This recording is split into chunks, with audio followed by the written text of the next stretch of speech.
तो स्टूडेंट्स, आज कक्षा 10 का हम जो पाठ एक्सप्लेन करने जा रहे हैं उस पाठ का नाम है छाया मत छूना, जो कि गिरजा कुमार माथुर द्वारा रचित है। और यह कविता विशेष तौर पे उन लोगों के लिए है जो अपनी बीती हुई बातों को याद करके अपने मन को कष्ट देते हैं और अपने वर्तमान के कर्म और खुशी उन बीती हुई बातों को लेकर के गंवा देते हैं। तो कवि यही कहना चाह रहा है कि अपनी बीती हुई बातों को कभी भी अपने जीवन में नहीं उतारना चाहिए। सिर्फ उन बातों का हमें स्मरण करना चाहिए जिससे आने वाला समय, आने वाली परिस्थितियाँ सही हो सकें, बस इतना ही। और बीती हुई खुशियाँ, बीती हुई बातों को लेकर के कभी भी अपने वर्तमान की खुशी, वर्तमान का भविष्य बर्बाद नहीं करना चाहिए। कवि कह रहा है छाया मत छूना, मन होगा दुख दूना। अर्थात हे मन, तुम कभी छाया मत छूना, अर्थात अपने अतीत को कभी याद मत करना। और ऐसा करने से सिर्फ मन दुखद परिस्थितियों में आ जाएगा, मन दुखी हो जाएगा। जीवन में है सुरंग सुधियाँ सुहानी, छवियों की चित्रगंध फैली मन भावनी। जीवन में यह जो जीवन है, रंग बिरंगी सुरंग सुधियाँ सुहावनी, सुधियाँ मतलब याद। आपके जीवन में बीते हुए समय की रंग बिरंगी यादें मौजूद हैं, वह भरी हुई हैं। पूरी आपकी बीती हुई ज़िंदगी उन खुशियों से भरी हुई थी, यह आपको अच्छी तरह से याद है। लेकिन छवियों की चित्रगंध फैली मन भावनी, और उनका जो चित्र है हमेशा आपकी निगाहों के सामने आता रहेगा। जो बीती हुई बातें हैं हमेशा आपके नज़रों के सामने आता रहेगा। मन को भावने वाली जो खुशियाँ हैं, जो इतिहास है, जो अतीत है, वह आपके सामने आता रहेगा। और तन सुगंध शेष रही बीत गई यामिनी। और अब क्या कर रहा है कि तन सुगंध शेष रही, यानी शरीर की जो सुंदरता है वह क्या है, अब वही शेष रह गई है, केवल बाकी रह गई है। और बीत गई यामिनी, यामिनी मतलब रात, रात बीत गई है। कवि कहना क्या चाह रहा है कि तन सुगंध शेष रही, शरीर की जो सुगंध, अर्थात अब जो बचा हुआ समय है वही केवल शेष रह गया है। और खुशियों की रात बीत गई यामिनी, यामिनी मतलब रात जो है, खुशियों की रात, तारों से भरी हुई रात बीत गई है। अब केवल उससे प्रभावित जो शरीर है उतना ही सिर्फ बाकी है। और कुंतल के फूल की याद बनी चांदनी, और सुगंधित फूलों को याद करती हुई वो चांदनी रात बीत गई है। चांदनी रात जो सुगंधित फूलों को याद दिलाती है। कुंतल मतलब केवल जो आपके फूलों की रात है, मतलब सुखों की रात है, जो बीते हुए खुशियों की रात है, वह चांदनी केवल याद दिलाती है। अब भूली सी एक छुअन बनता हर जीवित क्षण, भूली सी एक छुअन कह रहा है उस भूली हुई बातों की एक बार याद आने पर पूरा शरीर, पूरा मन जीवित सा हो उठता। अर्थात उन बीती हुई बातों को जब आप याद करते हैं तो उससे पूरा शरीर जीवित हो उठता, मतलब खुशियों से भर जाता है। लेकिन छाया मत छूना, मन होगा दुख दूना। उस बीती हुई बातों को आप यदि याद करोगे तो आपका मन और भी दुविधा में पड़ जाएगा, दुखी हो जाएगा, मन का सुख छीन उठेगा।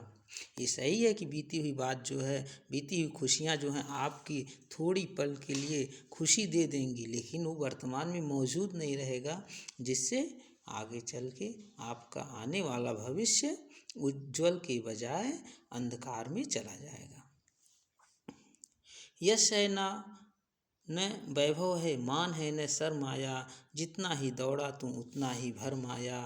प्रभुता का शरण बिंब केवल मृग तृष्णा है, हर चंद्रिका में छिपी एक रात कृष्णा है। जो है यथार्थ कठिन उसका तू कर पूजन, छाया मत छूना मन होगा दुख दूना। कह रहा है कवि, ये इम्पोर्टेंट लाइन है जो एग्ज़ाम में अक्सर आती है। कह रहा है कि यश है न वैभव है, न अब यश है और न ही वैभव है, मान है न शर्माया, न ही किसी प्रकार का मान है न सम्मान है। जितना ही दौड़ा तुम उतना ही भरमा, जितना ही दौड़ोगे उतना ही यह तुम्हें भ्रमित करेगा। तब कहना क्या चाह रहा है, न कोई यश है हे मनुष्य, न कोई यश है न वैभव है, समृद्धि है न मान है न सम्मान है। जितना तू दौड़ोगे अर्थात इस यश के पीछे, वैभव के पीछे, मान के पीछे, अपने अपमान के पीछे जितना ही दौड़ोगे तुम उतना ही भ्रमित होगे। जैसे देखते हैं आप लोग कि अपने नाम और नेम और फेम के लिए लोग क्या क्या कर डालते हैं, लेकिन जितना ही इसके पीछे दौड़ते हैं उतना ही उलझते चले जाते हैं। और प्रभुता का शरण बिंब केवल मृग तृष्णा है। प्रभुता मतलब प्रभुता, आपकी एक सत्ता स्थापित हो, आपके नाम से लोग दहशत में आ जाएं, आपके नाम की इज्जत करें, ये प्रभुता होती है। तो प्रभुता का शरण बिंब, प्रभुता की शरण में जाना केवल मृग तृष्णा है, मृग तृष्णा के समान है। मृग तृष्णा मतलब जो हिरण की प्यास है वही वही है, केवल मृग तृष्णा के समान है। हिरण की प्यास का मतलब यहाँ ये है, जैसे एक हिरण रेगिस्तान में दौड़ता है और बालू की चमक दिखाई देती है तो उसे ये लगता है कि वहाँ पानी मौजूद है, दूर से देखने पर ऐसा लगता है पानी मौजूद है। लेकिन जैसे ही दौड़ता है और जैसे ही उसके पास जाता है, पानी तो ऑलरेडी रहता नहीं है, बालू रहता है, तो उसे वो सिर्फ चमक दिखाई देती है। ऐसे ही इंसान जितना ही प्रभुता की शरण में जाता है, यानी जितना ही अपना प्रभुत्व स्थापित करना चाहता है, उतना ही वह अपनी वास्तविकता से दूर होता चला जाता है। और इसके साथ ही साथ हर चंद्रिका में छिपी एक तृष्णा है, हर चांदनी रात के बाद एक अंधेरी रात का आना निश्चित है। लेकिन जो है यथार्थ, जो रियलिटी है, जो वास्तविकता है, कठिन तो उसका कर पूजन, तुम उसी का केवल पूजन करो, उसी को तुम मानो, उसी के पीछे भागो जो वास्तविकता है, जो हकीकत है। ऐ मन छाया मत छूना, बीती हुई बातों को याद मत करना, उससे सिवाय मन दुखी होने के और कुछ नहीं होगा। अब फिर कह रहा है दुविधा हत साहस है, दिखता है पंथ नहीं, देह सुखी हो पर मन के दुख का अंत नहीं। दुख है न चाँद खिला शरद रात आने पर, क्या हुआ जो खिला फूल रस बसंत जाने पर। जो न मिला भूल कर तू भविष्य वरण कर, छाया मत छूना मन होगा दुख दूना। कवि अंत में कहना क्या चाह रहा है कि दुविधा, जो दुविधा तुम्हारे मन की दुविधा होती है, असमंजस होता है, जिसमें आप कुछ अपने आप को सेटल नहीं कर पाते हो, कन्फर्म नहीं कर पाते हो हमें करना क्या है। हत साहस है, हत मतलब मार देता है, आपके साहस को हनन कर देता है, मार देता है। आपकी दुविधा आपके मन के साहस को हनन करता है, उसे मार देता है। और साहस रहते हुए भी आप दुविधा में पड़ जाते हैं तो अपने साहस का प्रदर्शन नहीं कर पाते हैं, दिखता है पंथ नहीं। और उस समय जब आप दुविधा में रहते हैं तो वास्तविक रास्ता नहीं दिखाई देता। जैसे आप जा रहे हैं और ऐसे मोड़ पर आते हैं कि 4 रास्ते मिल जाते हैं, अगर आपको ज्ञान नहीं है तो आपको पता नहीं रहेगा कि हमें किस रास्ते पर जाना है। तो वह आपको अपने कर्मों द्वारा उस रास्ते की जानकारी को प्राप्त करना होगा। और देह सुखी हो पर मन के दुख का अंत नहीं। शरीर तो व्यक्ति सुखी कर लेता है, शरीर आराम की सारी सुख सुविधाओं को उपलब्ध करा लेता है, लेकिन मन के दुख का अंत नहीं होता है।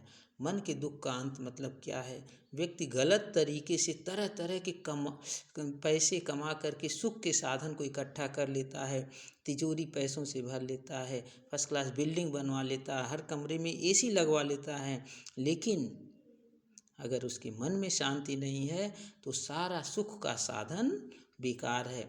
बच्चों, आपको पता होगा कि हम पैसे से केवल सुख के साधन को खरीद सकते हैं, सुख नहीं खरीद सकते हैं। कभी भी व्यक्ति जब तक मन उसका सुखी नहीं होगा, आत्मसंतुष्टि नहीं होगी, तब तक जीवन की जितनी भी सुख सुविधाएं हैं उसके लिए बेकार ही रहेंगी। तो वही कह रहा, देह सुखी हो पर मन के दुख का अंत नहीं। शरीर भले सुखी रहता है लेकिन मन के दुख का कोई अंत नहीं होता है। क्या हुआ जो खिला फूल, दुख है न चाँद खिला शरद रात आने पर। और दुख इस बात के लिए होता है कि न चाँद खिला शरद रात आने पर, शरद रात आने पर भी चाँद नहीं दिखाई दिया, अर्थात जीवन बीत गया। लेकिन जब सुख चाहिए था उस समय वो सुख नहीं मिला। लेकिन जो आपके वश में नहीं है उसे आप कर ही क्या सकते हैं। तो क्या हुआ जो खिला फूल रस बसंत जाने पर। तो कवि कह रहा है, इससे आप मन को दुखी मत करिए। बस बसंत ऋतु के जाने पर यदि फूल खिलता है तो क्या हुआ, अर्थात समय बीतने के बाद वस्तु की यदि उपलब्धि होती है तो भी मनुष्य को आनंद प्रदान करती है, उस पर अफसोस नहीं करना चाहिए। क्या हुआ, खिला फूल रस बसंत आने पर, बसंत जाने पर, अर्थात बसंत बीत गया तब यदि फूल खिला तो क्या हुआ, अर्थात आपके वास्तविक समय, जिस समय सुख प्राप्त करना चाहिए था वो समय बीत गया तो क्या हुआ, आने वाले समय में तो आपको सुख मिला, इसका अफसोस आपको नहीं करना चाहिए। जो न मिला भूल, जो आपको नहीं मिला है उसे तुम भूल जाओ, लेकिन उसे कर तू भविष्य वरण।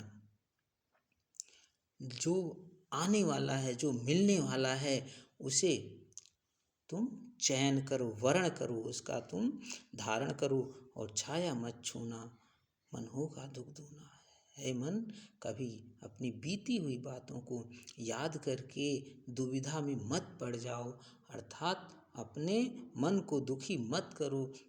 इससे मन दुखी होता है जब आप बीती हुई बातों को याद करते हो। बच्चों, इसमें आपका जो है कि प्रभुता का शरण बिंब केवल मृग तृष्णा है, ये आपके क्वेश्चन में आता है। इसको आप अच्छे से तैयार करिएगा।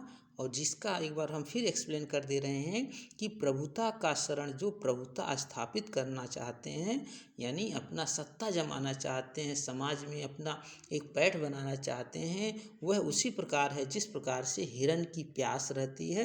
हिरन बीच सड़क पर रेगिस्तान में चमकती हुई उस सड़क को देखता है, बालू को देखता है, तो दूर से देखने पर ऐसा लगता है जैसे पानी ही पानी है।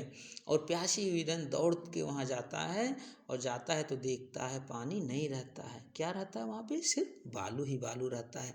ऐसे इंसान की प्रभुता होती है। प्रभुता किसी की नहीं रहती है। प्रभुता अगर रहती है तो आपकी अच्छे कर्मों की रहती है, अच्छे व्यवहार की रहती है, जो आपको कैसे मिलती है। लघुता से प्रभुता मिले, प्रभुता से प्रभु दूर, और चींटी शक्कर ले चली हाथी के सिर धूर। वह प्रभुता आपके गाली गलौज मारपीट बंदूक से नहीं मिलेगी। जितना आप लघु होंगे, लघुता से प्रभुता मिले, जितना आप विनम्र होंगे उतना ही आपके प्रभाव बढ़ता जाएगा, लोगों के दिलों में आपका स्थान बढ़ता जाएगा। और जैसे कवि ने उदाहरण भी दे दिया कि चींटी शक्कर ले चली, चींटी अपने नन्हे नन्हे कदमों से उस शक्कर मतलब मीठा का आनंद लेते हुए चली जाती है, लेकिन हाथी जब चलती है तो उसके सिर धूल ही आ जाती है। अर्थात जितना आप विनम्र होंगे उतना ही आपका सम्मान बढ़ेगा, उतना ही इज्जत मिलेगी, और दिलों में उतना राज करेंगे। जितना ही अपने आप को हाईटी साबित करने की कोशिश करेंगे, प्रभुत्व स्थापित करने की कोशिश करेंगे, उतना ही लोगों से दूर होते जाएंगे, यहाँ तक कि अपने परिवार से आप बहुत दूर हो जाएंगे। इसलिए प्यारे बच्चों, आप लोग अपने घर में विनम्रता पूर्वक रहिए, अपने समाज में विनम्रता पूर्वक रहिए, क्योंकि विनम्रता एक ऐसी ताकत है जो हाथ में कोई भी हथियार न रहते हुए दूसरे को अपने सामने नतमस्तक करा देता है। धन्यवाद बच्चों। अगर आपको मेरा वीडियो अच्छा लगा हो तो प्लीज़ शेयर करिएगा ज़रूर, आसपास के बच्चों को भी बताइएगा, साथ में मेरे चैनल को भी सब्सक्राइब करिएगा। धन्यवाद।